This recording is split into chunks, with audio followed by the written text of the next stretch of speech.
Welcome to the deep dive. Today we're really digging into a book that definitely made some waves. Peter Thiel's 0 to 1. Yeah, Notes on Startups or How to Build the Future. It's quite the title. It is. And look, this isn't just another business book, right? It feels like it's trying to fundamentally rewire how we even think about progress. That's exactly it. Our mission today, really, Mm. is to pull out the core ideas.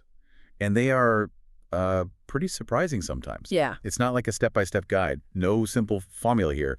Instead, it's all about thinking from scratch, from first principles. Challenging all the usual stuff we hear about tech competition. Right, and how value is really created. Yeah. We want to explore why thinking 0 to 1, as he puts it, is so vital. Okay, so let's start there. Thiel kicks off with this really crucial distinction, this line in the sand between two ways progress happens. Horizontal and vertical. What does he actually mean by that, and why is it so important to get? Well, horizontal progress, or 1 to N as he calls it, is basically copying things that already work. Think globalization, taking a successful model, say a smartphone design, and just scaling it up, making millions of copies. Okay, so making more of what we have. Exactly. That's the 1 to N. Vertical progress, though, that's the 0 to 1. That's creating something fundamentally new. Something that didn't exist before at all. Precisely. And he calls this technology. But here's the kicker. His definition of technology is super broad. It's not just computers or software. Right. It's any new and better way of doing things. That could be a process, a business model, anything. It really opens up how you think about innovation, doesn't it? It does. It's much bigger than just Silicon Valley gadgets. Totally. And he uses history to illustrate this. Yeah. Like 1815 to 1914, you had massive leaps in both technology and globalization. They went hand in hand. Okay. But then you get periods like, say, post-World War I up to 1971, where you saw amazing tech progress. Think jets, the space race, but globalization kind of stalled. And then since 71, he argues, it's been the opposite. Huge globalization, but maybe less fundamental new technology outside of information technology, computers and the internet. So it's not automatic. New tech doesn't just happen on schedule. Not at all. That's the point. It takes conscious effort. It takes a different way of thinking. It's not just a given feature of history. So if that 0 to 1, that vertical leap, is the really important thing for creating a better future, where does it actually come from? Because it sounds hard. It is hard, and Thiel is pretty clear. It usually comes from new ventures, startups. Not big established companies. Generally, no. He points to small groups, united by a mission, like the Founding Fathers creating a new nation, or the Royal Society pushing science forward, or Fairchild Semiconductor's famous Traitorous 8 kickstarting Silicon Valley. Small, focused team. Yeah, small, agile, obsessed with a mission. He argues it's incredibly difficult to innovate inside big, slow organizations where things are more bureaucratic, more risk-averse. Where just looking busy might be better for your career than actually doing something new. Ouch. But yeah, that's the critique. Signaling work instead of doing work. Mm. Now, he does say a lone genius might create great art, but they can't build a whole new industry alone. You need that focused group. So what makes a group a startup in this view? Is it just being small and new? It's more than that. Yeah. His definition is fascinating. Yeah. The largest group of people you can convince of a plan to build a different future. Wow, okay. That's ambitious. It is. Their biggest strength isn't just size, it's new thinking. Having the space, the freedom to question everything, all the received ideas, and rethink things from the ground up, not just following a playbook. Okay, rethinking from scratch. Now, speaking of rethinking, Right. here's where it gets really provocative, I think. Uh-oh. The monopoly part. Yeah. Yeah? He basically flips Business 101 on its head. He says competition is bad, it's destructive, and that real progress comes from monopolies. Get out of here. Huh? Yeah, definitely makes you do a double take. He compares competition directly to war. Maybe sometimes necessary, people think it's valiant, but ultimately it just destroys value. How so? He uses this sort of Shakespearean analogy. Like in the plays, everyone gets obsessed with their rivals, right? They forget what they were actually trying to achieve in the first place. Focusing on beating the other guy, not on building something great. Exactly. He gives the Microsoft versus Google example. They were so locked in combat, he argues, that Apple just swooped in and dominated smartphones because the others were distracted. Or think about when mobile credit card readers first came out. Yeah. Suddenly you had Square, NetSecure, Intuit, PayPal, all rushing out basically the same thing. He jokes it's like apes run out of shapes, just imitation, not innovation. So Endless copying. Right. Yeah. And he even throws in this slightly controversial point about Silicon Valley maybe having a kind of social awkwardness almost, that being less sensitive to social cues, less likely to just copy the crowd, might actually help you pursue a truly unique, contrarian idea single-mindedly. Interesting thought. Okay, but if competition is like war, what kind of monopoly is he actually praising? Because that word has, seriously negative baggage. It absolutely does, and he's careful to define it. He's not talking about the illegal bully, the company using shady tactics to crush rivals. Okay, good. He means a company that is just so good at what it does that no other firm can offer a close substitute. Think Google in search, especially back in the early 2000s, or PayPal when it was really the only viable email money transfer system. So good, they're effectively in a class of their own. Exactly. He says, look, in a static world, yeah, monopolist is just collecting rent, taking advantage. But in a dynamic world, these creative monopolists actually add entirely new categories of abundance. Like the iPhone example you mentioned earlier. Perfect example. People happily paid a premium because it offered something radically better, a whole new experience. These monopolies, the creative ones, drive progress because the promise of those future monopoly profits gives them the incentive and the actual cash flow to invest in risky, long-term R&D. Stuff that companies scraping by in perfect competition just can't afford to do. Precisely. He sees the economist's model of perfect competition as like a historical artifact. Easy to model on a blackboard maybe, but in the real world, it leads to zero profits, cutthroat survival, basically stasis or death for businesses. Wow. So striving for monopoly, in his view, by being uniquely valuable, that's actually good for society. That's the argument. It's a radical reframing, challenging something really deep in our economic thinking. It suggests aiming to be uniquely excellent is the path to creating real, lasting value. Okay, that's a lot to chew on. Then he shifts gears a bit, right, into how we think about the future itself. He lays out these 4 attitudes: definite, indefinite, optimistic, pessimistic. Yeah, this is another really core part of the book. What does it mean to have a definite attitude about the future? Why is that so important for actually creating things? So a definite attitude means you believe the future is something you can understand, plan for, and actively shape. You can make concrete plans and execute them. You have agency. You have agency, exactly. The opposite is an indefinite attitude. That's where the future feels random, unpredictable, maybe ruled by chance. So you kind of give up on trying to master it. And Thiel thinks one of these modes is dominant now. He argues that indefinite optimism has really taken hold, especially in the U.S. since maybe the early 80s. Indefinite optimism. So we think things will get better, but we don't really know how. Pretty much. The future will be better, somehow, magically. But since you don't know how, you don't make specific, bold plans. You just kind of hedge, keep your options open, hope for the best. How does that play out? What does that look like in practice? Well, he criticizes things like endless resume building, just collecting credentials for some unknowable future job market, rather than pursuing a specific passion or plan. Process trumps substance. Okay, I can see that. Or he points to fields like finance or consulting, arguing they often focus on rearranging existing value rather than creating fundamentally new things. It's managing indefinite probabilities rather than building a definite future. He even mentions Malcolm Gladwell, right? The focus on luck and chance and success stories. Yeah, he sees that narrative as kind of encapsulating this generational view that success is mostly random, a lucky break, so why bother with grand plans? Just be in the right place at the right time. So what's the alternative? What did definite optimism look like? That's where he gets nostalgic, almost. He says definite optimism defined the Western world for centuries, really hitting its stride from the 17th century through the 1950s and 60s. This is when people built big things. Exactly. Think about the sheer ambition. The Thames Tunnel, Suez Canal, Panama Canal. Even during the Depression, the Empire State Building, the Golden Gate Bridge. Incredible projects. Then the Manhattan Project, the Interstate Highway System, the Apollo program, sending people to the moon. These were massive, definite plans to build a specific, better future.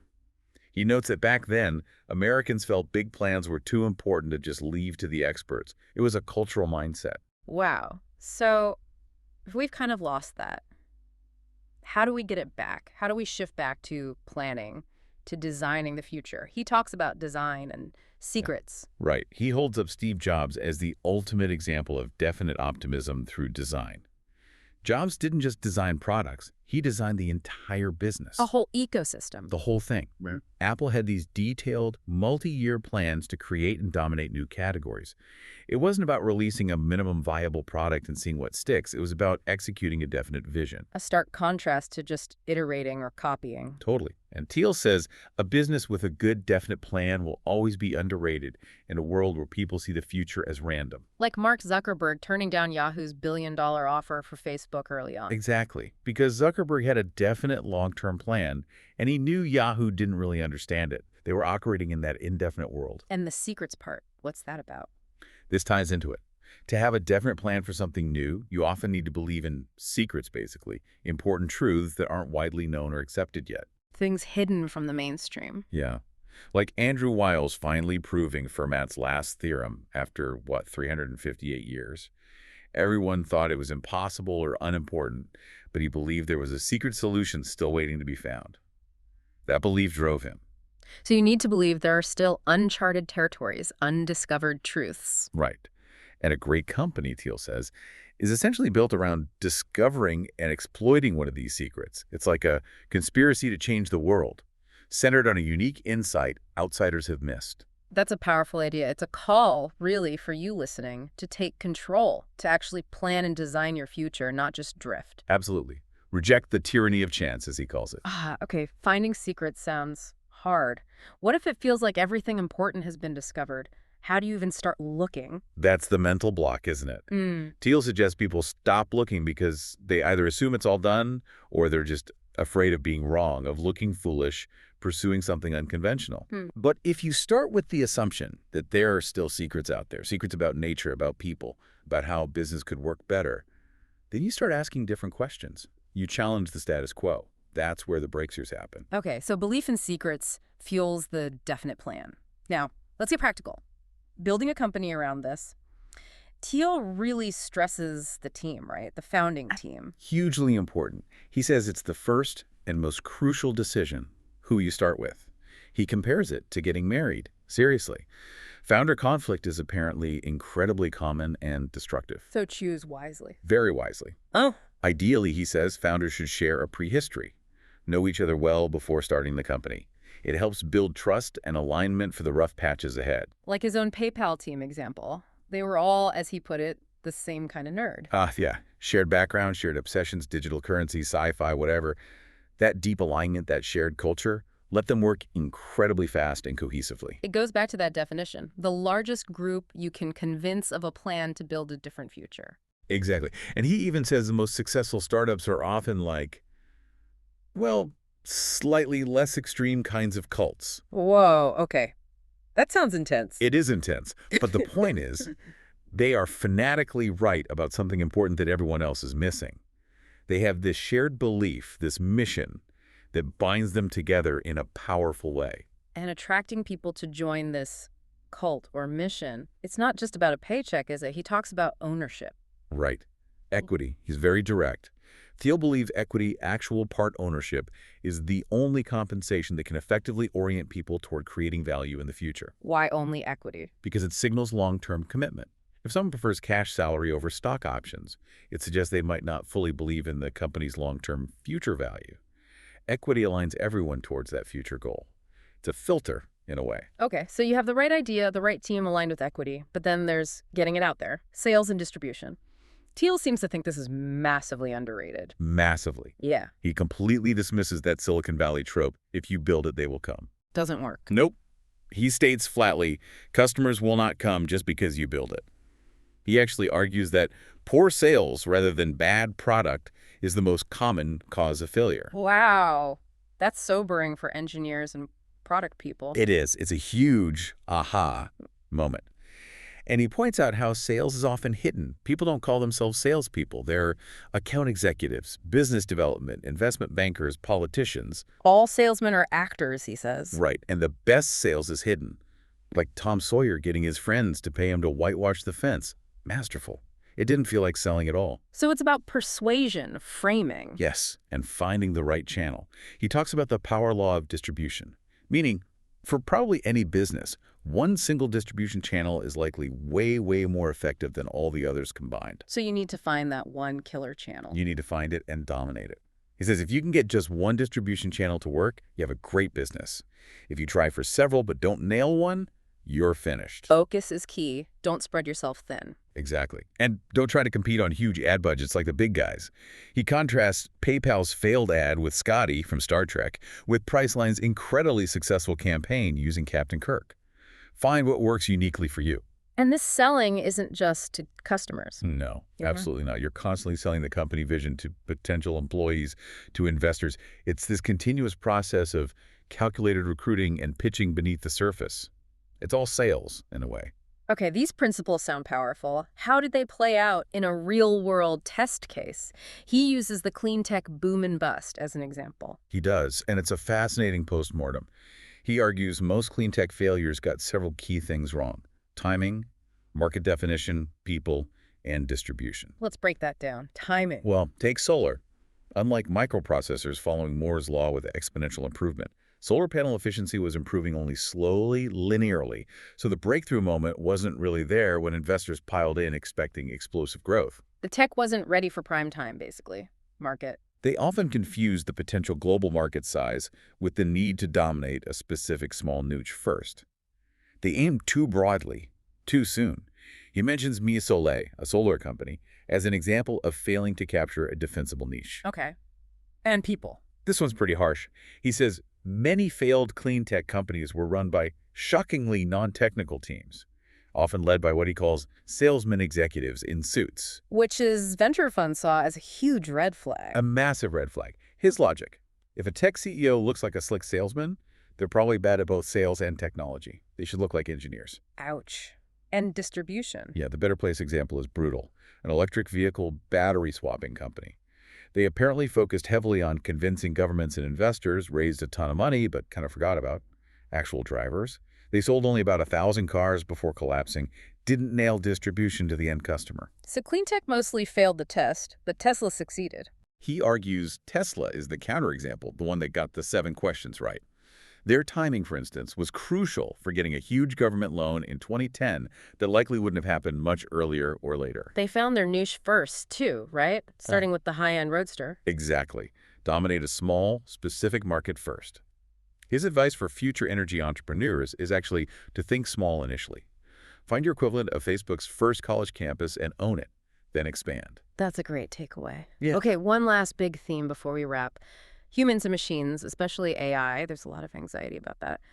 What's Thiel's take? It's actually quite optimistic and maybe calming.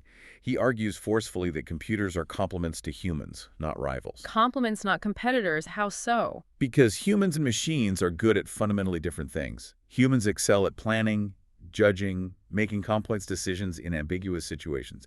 Intentionality. Okay. Computers are amazing at processing vast amounts of data, finding patterns efficiently. But they struggle with basic common sense, with nuanced human judgment. So they need us, and we can use them. Precisely. He sees computers as tools, powerful tools, but tools nonetheless. They don't compete with us for, resources or status in the same way humans compete with each other. They enhance our abilities. So all the fear about strong AI, computers taking over everything. He sees that as a potential issue for, the 22nd century, maybe? Not something that should paralyze us or stop us from making definite plans now. It's a distraction from the present challenges and opportunities. The focus should be on collaboration. Yes. The really valuable companies going forward, he suggests, will be the ones asking, how can computers help humans solve hard problems? It's about augmenting human capability, not replacing it. That's actually a really empowering way to look at the future of technology and work. Less fear, more potential. Definitely. It shifts the whole conversation. Okay, so bringing this all together, this deep dive into 0 to 1, what's the big takeaway for you listening right now? Well, it's a potent reminder, isn't it? That real progress, the 0 to 1 kind, demands that definite vision we talked about. It requires focusing relentlessly on creating something uniquely valuable, a creative monopoly. And remembering that just building it isn't enough. You have to figure out that distribution, that sales piece. It's just as critical. Absolutely. And maybe the ultimate challenge Thiel throws down is for you to embrace your own potential, your own uniqueness, to reject that tyranny of chance. You are not a lottery ticket. I like that line. It's powerful, right? It's saying don't just drift. Don't wait for permission or for the future to just happen to you. Instead, the task is find your own singular way to create something new, something that makes the future not just different, but actually better. And that starts, really, with the most fundamental step he advocates. Thinking for yourself. Thinking for yourself. Yeah. Challenging assumptions. Seeing the world anew. That's the only way we can truly recreate it and preserve it. Lots to think about there. Keep exploring, keep questioning, and yeah, keep thinking for yourself. Thanks for joining us for another deep dive.